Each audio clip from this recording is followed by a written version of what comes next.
Hi friends, welcome back to the channel. आज हम बात करेंगे एक इंडियन फार्मा कंपनी के बारे में जो साइलेंटली ब्लॉकबस्टर काम कर रही है। ठीक है। तो तो name is Natco pharma limited. ठीक है। ये कंपनी कैंसर से लेके हेपेटाइटिस तक पावरफुल जेनरिक दवाइयाँ बनाती है। ठीक है। कुछ इसके फंडामेंटल्स देख लेते हैं before moving to financials and technicals. तो अगर एक्सपोर्ट फार्मूलेशन की बात करें, वो इन्होंने पहले से कम कर दिया है, लाइक फ्रॉम 73% टू 44%। वो हम आगे बात करेंगे कि ये वाला जो फोकस है वो किस तरफ गया है। डोमेस्टिक फार्मूलेशन 2% से इंक्रीज हुआ है। अगर एक्टिव एपीआईज की बात करें, वो 3% से इंक्रीज हुआ है, विच इज़ गुड पार्ट। ठीक है। क्रॉप हेल्थ साइंसेज में भी 1% से इंक्रीज हुआ है। ये जो चीज़ है, इसकी मैं बात कर रहा था कि वो वाला जो पीछे हमारा एक्सपोर्ट में कम हुआ है, वो अदर्स में इनका इंक्रीज हुआ है, जो कि कॉन्ट्रैक्ट मैन्युफैक्चरिंग के अंदर आता है, जहाँ पे ये 40+ फार्मा प्रोडक्ट्स के लिए कॉन्ट्रैक्ट मैन्युफैक्चरिंग करते हैं। मैन्युफैक्चरिंग फैसिलिटीज़ की बात करें तो the company operates at 8 manufacturing plants including 5 for the finished dosage formulations which is called as FTFs, 2 APIs के लिए and 1 for agrochemicals in Telangana Tamil Nadu. ठीक है। अगर हम कंपनी की बात करें तो ये कंपनी हैदराबाद बेस्ड है and it was founded in 1981। And ये तीन चीज़ों में स्पेशलाइजेशन है इनकी: oncology, which are cancer drugs; cardiology; and CNS, which is like central nervous system. ठीक है। इनका मोटो सिंपल है। अगर आप इनकी टैगलाइन भी देखेंगे, मेकिंग स्पेशलिटी मेडिसिन एक्सेसिबल। तो बेसिकली ये कॉम्प्लेक्स मेडिसिन, निश मेडिसिन जो होती हैं, है ना, जो स्पेशलाइजेशंस को टारगेट करते हैं, उनको कॉमन मैन के लिए एक्सेसिबल बनाने का काम करते हैं।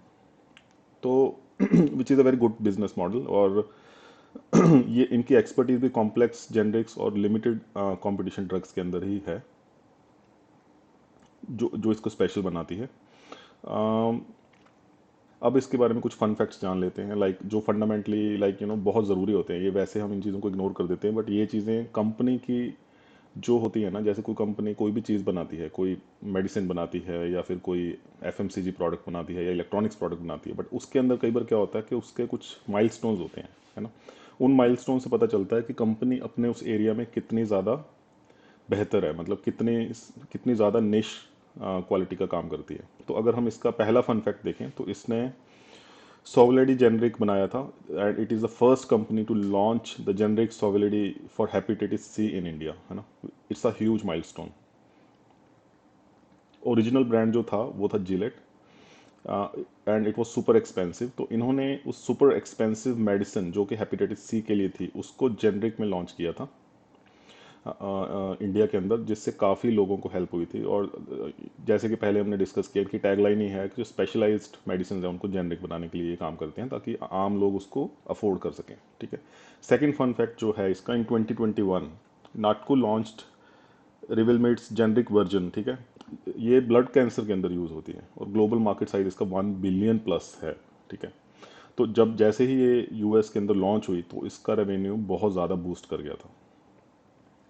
तो ये दो जो फन फैक्ट्स हैं, they are really really important when we are talking about the fundamentals, क्योंकि यही जो फंडामेंटल ब्लॉक्स होते हैं, यही किसी भी कंपनी के, किसी भी ऑर्गेनाइजेशन के बिल्डिंग ब्लॉक्स होते हैं। तो मतलब अगर ये स्ट्रांग नहीं होंगे तो आगे के लिए भी, मतलब चाहे आप कुछ भी करते हैं, कहीं भी इन्वेस्ट करते हैं, तो यू शुड नो कि कितना वो इसका फंडामेंटल स्ट्रांग है उस बिजनेस के। ठीक है।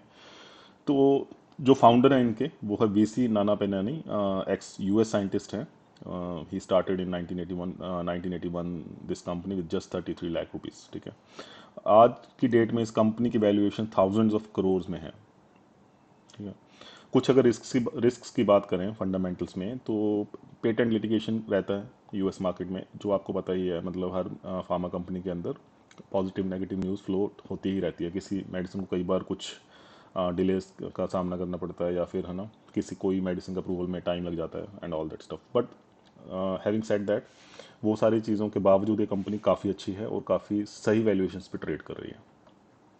वैल्यूएशंस की अगर हम यहाँ पे बात करें, like talking about the financial numbers, तो जो मार्केट कैप है वो है 17,000 CR समथिंग का, और स्टॉक पीई इसकी है 9.15। अगर आप पेयर्स से कंपैरिजन करेंगे, इंडस्ट्री पेयर्स से, तो काफ़ी नीचे ट्रेड कर रहा है। और अगर आप इसको खुद से भी कंपैरिजन करेंगे प्राइस टू अर्निंग का, तो अगर आप 10 ईयर्स का मीडियन देखेंगे वो 26.2 है। तो अगर आप अभी देखें वो वन थर्ड पे ट्रेड कर रहा है फ्रेंड्स।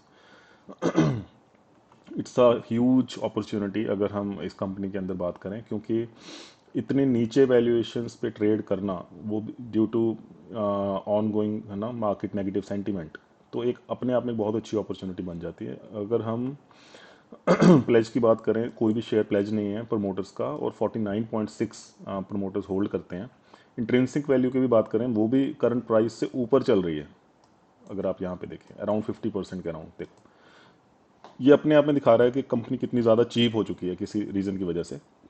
वो मैं आगे डिस्कस करूंगा कि क्या हुआ था बीच में। ये देखिए, जैसे अगर आप क्वार्टरली सेल्स की बात करें तो दिसंबर में इसके जो सेल्स और प्रॉफिट है काफ़ी ड्रॉप कर गए थे किसी रीज़न की वजह से। भाई जो हम रिस्क की बात कर रहे थे वो बीच बीच में आते रहते हैं, बट वो अपॉर्चुनिटी की तरह आते हैं आपके लिए, क्योंकि अगर कोई कंपनी अच्छा काम करती है काफ़ी सालों से, ठीक है, क्योंकि सुनर और लेटर वो उस चीज़ को रिजॉल्व करती ही है। जैसे आप नेक्स्ट क्वार्टर में देखेंगे वापस से वो ट्रैक पे आ जाती है, तो वो प्राइस दोबारा से लाइफ टाइम हाई की तरफ जाता है, दोबारा से उसके टारगेट्स को हिट करता है। तो एक अच्छा खासा पोटेंशियल गेन हमें नजर आता है। अगर आप present quarter on quarter gains या सेल्स की बात भी करेंगे, तो इस क्वार्टर को छोड़ के पिछले सारे 10-12 क्वार्टर्स में आपको ग्रोथ नजर आएगी, ठीक है। नेट प्रॉफिट्स की अगर बात करें तो 406 करोड़ है as against 386 crore, which is a nice jump. EPS भी ग्रो हुई है, ठीक है। प्रॉफिट एंड लॉस स्टेटमेंट की बात करें तो 2025 के अंदर company highest operating profit post कर रही है अपने पीएनएल के अंदर। सिमिलरली नेट प्रॉफिट के अंदर भी 1800 समथिंग करोड़ का, ऑलमोस्ट 1900 ही है, 1900 नेट प्रॉफिट कंपनी ने पोस्ट किया है। ईपीएस इसकी हाईएस्ट एवर है, which is earning per share, ठीक है। सो सारी चीज़ें अच्छी नज़र आती हैं फ्रेंड्स। इन्वेस्टर्स की बात करें तो पब्लिक के पास थोड़ा कम हुआ है, सॉरी थोड़ा सा बड़ा है बट नॉट मच, तो 27.3 के अराउंड है। तो उसमें से आकाश बंशाली जो कि लाइक HNI इन्वेस्टर की तरह दिख रहे हैं यहाँ पे, because he has one more than 1% stack, तो 26 समथिंग आप मान सकते हैं जो पब्लिक के पास है, विच इज़ डिसेंट। अगर हम बैलेंस शीट की बात करें तो पिछले 7-8-10 सालों में इसका रिजर्व्स जो है वो काफ़ी इंक्रीज हुआ है, लाइक 4-5 टाइम्स हो चुका है यहाँ पे। और अगर हम बोरोइंग्स की बात करें तो वो ऑलमोस्ट फ्लैट है, वो उसी उसी सेम लेवल पे है। Virtually it's a debt free company, ठीक है। रेशोज की बात करें तो पिछले 2-3 साल में 4 साल में अगर आप ओवरऑल देखें, पिछले अगर हम 10 साल का भी निकाल लें, तो उसका जो एवरेज है आपको बड़े आराम से 20% से ज़्यादा ही मिलने वाला है, विच इज़ गुड। तो ये था फ्रेंड्स फाइनेंशियल नंबर्स। अब हम इसके चार्ट पैटर्न्स देख लेते हैं।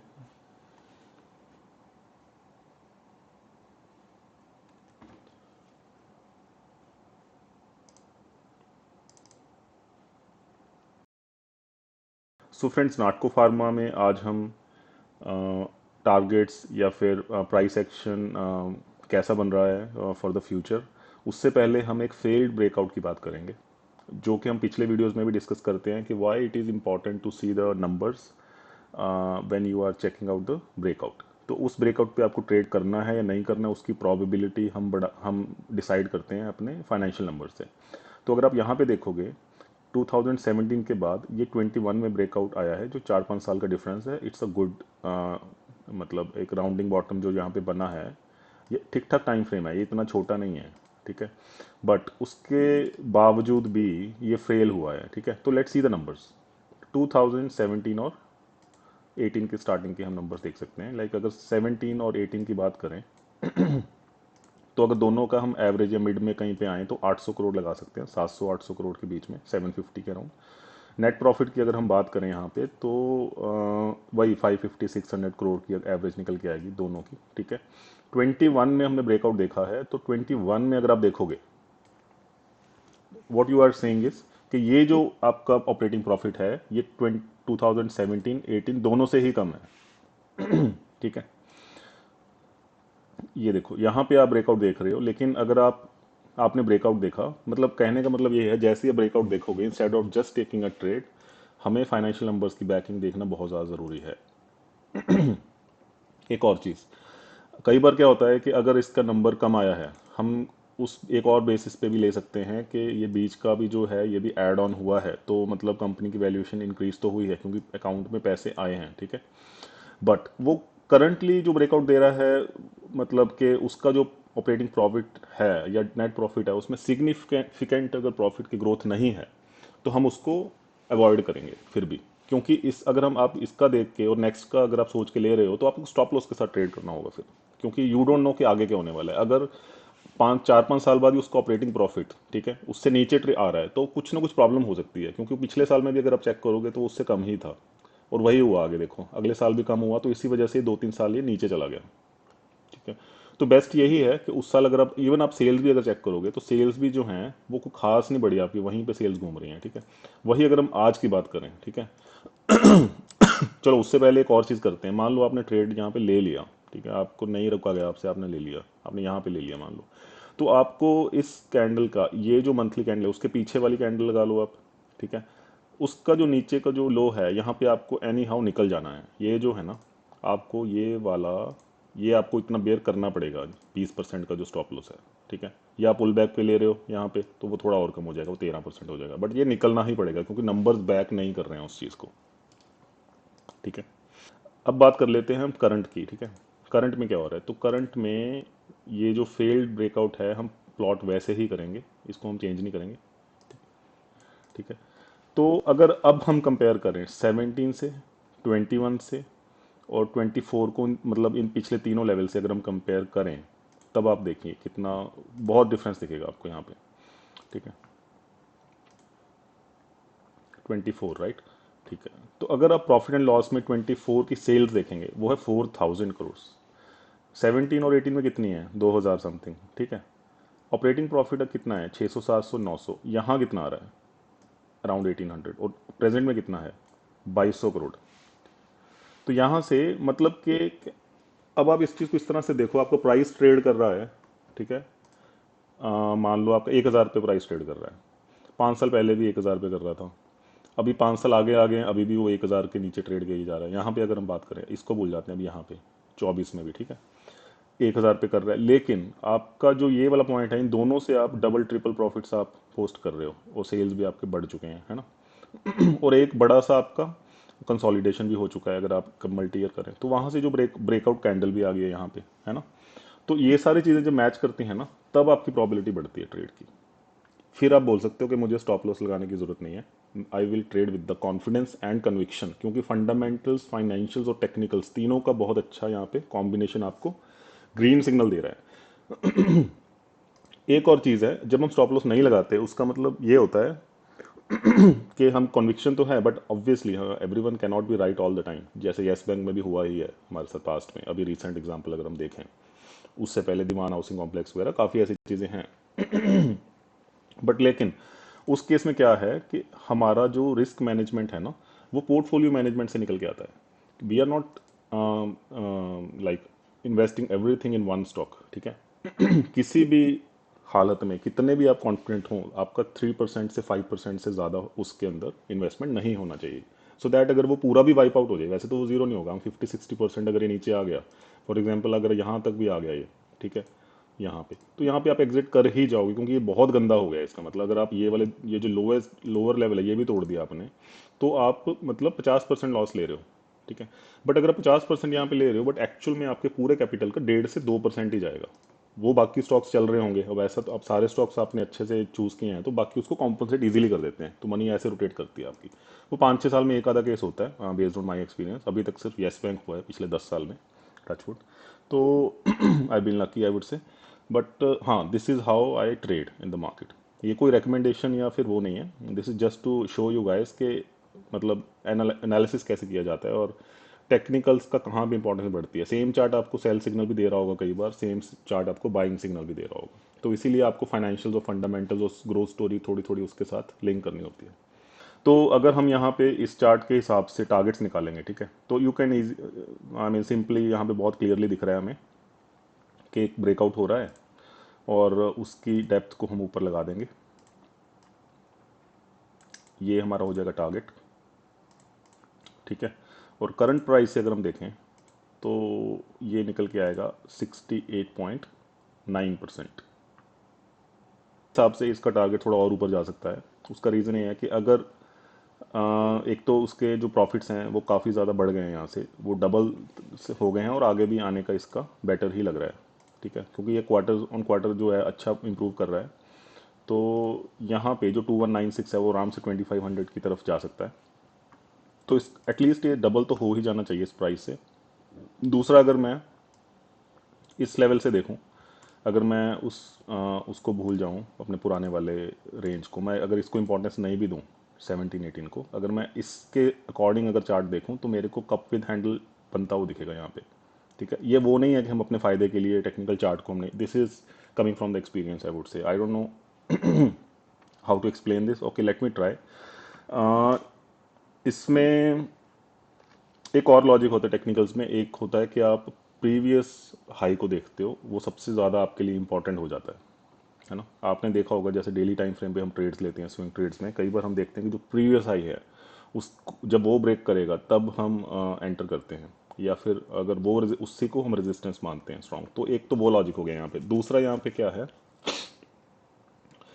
जब आप ब्रेकआउट देखोगे, ब्रेकआउट से आप इसकी एंट्री के लिए आप यहाँ पे इसको यूज़ कर सकते हो। जैसे आपने तीनों पॉइंट्स को यूज़ किया, यहाँ पे जब इसके ऊपर ट्रेड करने लगेगा तो आप एंट्री के लिए यूज़ कर सकते हो बड़े आराम से उसको। ठीक है, क्योंकि आपके पास नंबर्स की बैकिंग है। बट जब आपको टारगेट निकालना है ना, तब आप उसको बड़े आराम से, इनफैक्ट मैं आपको एक चीज़ और बताता हूँ, जब ये वापस यहाँ पे आएगा ना तो ये यहाँ पे थोड़ा रेजिस्टेंस दिखाएगा, क्योंकि ये पीछे का था। अब यहाँ पे भी आप देख सकते हो, जब ये यहाँ पे आया था, यहाँ पे रुका था ये, देखो 1 2 3 4 5 6 7, मतलब सेवन्थ मंथ में गया, 6 महीने तक ये यहीं पे ट्रेड करता रहा, क्योंकि यहाँ पे कुछ पोजीशंस जो हैं वो एग्जिट हो रही होती हैं। ठीक है, उस हाई पे, क्योंकि यहाँ पे जो लोग ट्रैप हुए होंगे उनका यहाँ पे प्राइस आया होगा तो वहाँ एग्जिट कर रहे होते हैं। तो यहाँ पे नया बायर जब तक आएगा नहीं वो ऊपर नहीं जाएगा ये प्राइस। ठीक है, इसीलिए ये लेवल काफ़ी इंपॉर्टेंट हो जाता है। वो जो मैंने आपको ये वाला दिखाया था, ये होता है अगर आप पूरा मल्टी ईयर लेवल का एनालिसिस करना चाह रहे हो एक बार। ठीक है, तो उसके लिए किया हमने। तो अगर आप इससे टारगेट निकालोगे ना तो आप और अच्छा टारगेट निकल के आएगा, और वो भी अचीवेबल है बड़े आराम से। ठीक है, तो इसको अगर आप इसके ऊपर रखते हैं और करंट प्राइस से अगर देखते हैं,